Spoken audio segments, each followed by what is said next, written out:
Direction Le Breil-sur-Mérise aujourd'hui dans l'échappée verte pour la dernière fois de la saison. Nous retrouvons Laura da Silva, responsable zoologique du domaine de Pêcheret. Bonjour Laura. Bonjour. Et pour votre dernière intervention de la saison, donc, vous souhaitiez évoquer avec nous le rôle des parcs zoologiques dans la recherche scientifique. Oui, tout à fait, parce que c'est aussi quelque chose dans lequel on est énormément impliqué et on communique pas forcément parce que les recherches scientifiques sont, on va dire, toujours en cours d'étude, donc c'est pas forcément des éléments sur lesquels on peut communiquer parce qu'il faut, voilà, garder un petit peu les résultats, etc. et tout avant de pouvoir en parler. Et puis c'est surtout qu'en fait, ça touche à des notions qui sont très complexes et ça demande toujours un travail de vulgarisation scientifique qui est pas forcément évident.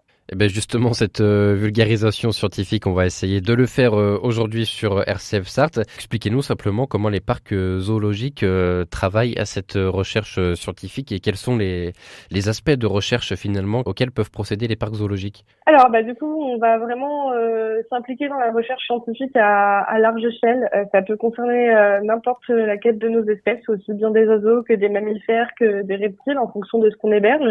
Et généralement, on va être sollicité par des chercheurs, donc là, qui peuvent venir aussi un petit peu de toutes les institutions scientifiques. Ça peut être aussi bien l'ESB que des centres de recherche, que des chercheurs du CNRS qui sont du coup en partenariat avec nous. On peut même avoir l'IUCN qui est l'Union pour la conservation de la nature. Et en fait, ils vont nous demander de participer à une étude scientifique. Alors, ça peut concerner aussi beaucoup de choses sur les animaux. Ça peut concerner le comportement, qu'il soit reproducteur ou qu'il soit alimentaire. Ça peut concerner aussi des prises d'échantillons, comme par exemple l'urine, le sang, les poils. Et en fait, grâce à tout ça, toutes ces recherches qu'on va mener en fait intrinsèquement au sein de nos parcs, ça va nous permettre, et surtout aux chercheurs, de mieux connaître certaines espèces et de pouvoir en fait axer une meilleure conservation en fait au niveau des animaux. Par exemple, là ici à Pêcheret, on participe, l'OFB nous a sollicité il y a récemment pour avoir des échantillons de poils de certicats.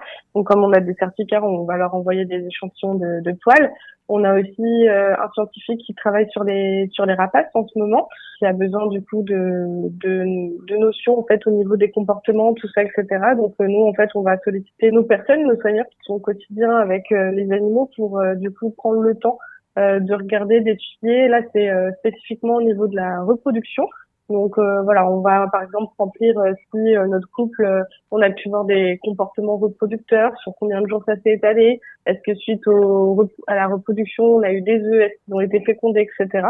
Et ça permet vraiment en fait de mieux connaître l'espèce en profondeur, comme je disais. Et après, il y a un double intérêt parce que soit on peut mieux les conserver dans la nature, parce qu'on peut mieux anticiper en fait ce qu'ils ont besoin. Et nous, ça nous permet aussi de mieux les héberger, parce que plus on ferme les besoins des animaux et plus en parc zoologique, on les héberge sur des conditions qui sont vraiment très proches du milieu naturel. Ouais, donc finalement un champ de domaine et de recherche relativement large, vous l'avez dit, qui concerne bien beaucoup de thématiques aussi. Ça peut être la physiologie, la nutrition, la génétique, même les soins. Il y a beaucoup de choses à prendre en compte. Oui, tout à fait. Et il faut savoir qu'on travaille vraiment avec les plus grandes organisations. Par exemple, pour les parcs zoologiques, qui ont des ours polaires, ils sont quasiment tous impliqués dans la recherche scientifique. Ils produisent tous des échantillons de sang et de poils pour l'association qui s'appelle Polar Bear International, qui est la grande asso reconnue en fait d'études et de protection des ours polaires dans leur milieu naturel. Et aujourd'hui, en fait, ils ont vraiment besoin de ces données-là que nous, les parcs zoologiques, pouvons leur fournir.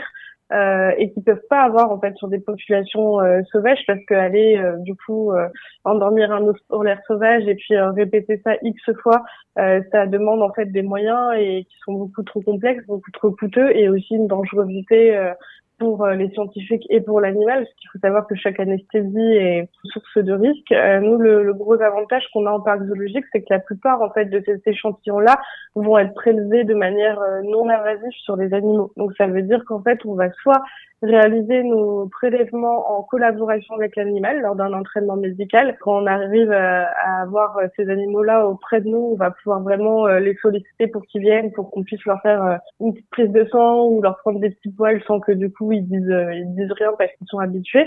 Ou soit alors on va profiter d'une anesthésie qui était obligatoire comme une opération chirurgicale ou ce genre de choses, et on va en profiter en même temps pour faire les prélèvements qu'il faut et participer à la recherche. Donc voilà, c'est des des moyens que nous on a en parc zoologique que les scientifiques n'ont pas forcément au niveau du milieu naturel. Et donc c'est à ce niveau-là qu'on peut vraiment aider en fait sur la connaissance des animaux sauvages qu'on héberge pour mieux les conserver dans la nature. Enjeu de connaissance, mais aussi de conservation. Du coup, ces recherches, en fait, elles servent vraiment en tant que rempart à l'extinction massive des espèces, finalement. Ouais, tout à fait. Parce que, et ben, par exemple, là, l'étude sur laquelle on est en train de participer pour la reproduction des oiseaux, le fait que nous, en fait, on puisse donner nos données avec tous les autres parcs zoologiques, spécifiquement l'espèce qui est en train d'être étudiée, si on, par exemple, les scientifiques trouvent qu'il y a à peu près, 3 œufs par an qui sont faits par le couple et que il y a à peu près 2 petits qui survivent, et ben ils vont savoir en fait exactement la moyenne en fait pour les couples sauvages qu'il faut qu'il y ait à peu près 2 petits qui survivent, et eux ils vont pouvoir aider en fait si jamais il y a moins de petits qui survivent dans le milieu naturel. Ou alors, ils vont pouvoir aussi, par exemple, mieux cerner la période de reproduction parce qu'ils vont avoir des dates qui vont être très précises. Et pendant cette période de reproduction, du coup, de vraiment, de manière accrue, protéger le milieu naturel, protéger les nids. Enfin voilà, ça permet de mettre en place plein de petites choses parce qu'il va y avoir des données, il va y avoir des dates qui vont vraiment permettre en fait de cibler la protection sur des instants clés pour les animaux. J'ai vu aussi que le travail sur les capacités sensorielles des animaux était notamment essentiel dans ces recherches dans un monde qui est toujours plus pollué. Oui, tout à fait. Ça peut être aussi une étude scientifique à laquelle on peut participer en tant que parc animalier. En effet, il y a énormément d'animaux qui se retrouvent avec l'odorat par rapport à leur alimentation, par rapport à la recherche d'un partenaire, etc. Et aujourd'hui, en fait, en parc zoologique, on peut aussi en effet étudier le phénomène d'impact de la pollution par rapport à ça. On peut par exemple aller perturber de manière odorante l'environnement pour voir si ça peut avoir une influence sur le comportement ou sur la recherche en fait alimentaire ou du partenaire des animaux. Et donc ça permet vraiment en fait de pouvoir donner des données aux scientifiques. Et ce qui est intéressant, c'est que nous, on peut faire en plus, on va dire, des phases de test où il y a un milieu non pollué et un milieu pollué, puisque c'est à nous en fait de perturber le milieu. Et c'est très intéressant pour les animaux parce que ça leur permet aussi d'avoir une forme d'enrichissement, que perturber leur milieu c'est quelque chose de positif pour eux parce que ça c'est quelque chose d'inhabituel. Donc eux ils vont se dire attends, il y a quelque chose de différent, il y a une odeur, et on va pouvoir vraiment voir comment ils vont réagir à une nouvelle odeur, et en même temps de voir si ça peut les perturber dans la recherche de partenaires, etc. Et en effet après si jamais on peut voir que de manière scientifique, ça peut avoir une vraie incidence sur un comportement d'une espèce ou quoi que ce soit. C'est pareil, on peut le reporter de manière internationale et après de se dire ok, telle espèce, faut que son milieu, faut éviter la pollution odorante, etc. Enfin voilà. En France, les parcs zoologiques sont un peu des pionniers dans ce type de recherche scientifique, parce que d'autres pays nous emboîtent un peu le pas, je dirais. Vous notamment, vous avez une expérience en Côte d'Ivoire. Est-ce que la Côte d'Ivoire est aussi dans cette démarche-là, ou c'est plus compliqué de faire ça ailleurs qu'en France ou en Europe? Je pense que ailleurs, là où il y a moins de moyens, c'est un peu plus compliqué, mais ça se fait parce que aujourd'hui, de toute façon, c'est un tournant qui est en train d'être pris par tous les parcs zoologiques du monde. C'est vraiment de participer. L'avantage de la captivité, c'est qu'on peut contrôler beaucoup de paramètres et on peut vraiment, de manière accrue, optimiser les chances de survie, etc. des animaux. Quand j'étais en Côte d'Ivoire, par exemple, le zoo hébergeait une espèce qui était en danger critique de crocodile, et donc du coup, on était à la fois le centre de reproduction, d'élevage des jeunes et de bon développement des jeunes avant de les relâcher, et en même temps, en fait, on pouvait justement faire déjà de la recherche scientifique sur ces jeunes-là parce que la progression, en fait, dès qu'ils grandissaient, chaque semaine, ils étaient mesurés, ils étaient pesés, etc. et tout. Donc cette progression, en fait, qu'il y avait des individus était mesurée en fait chaque semaine.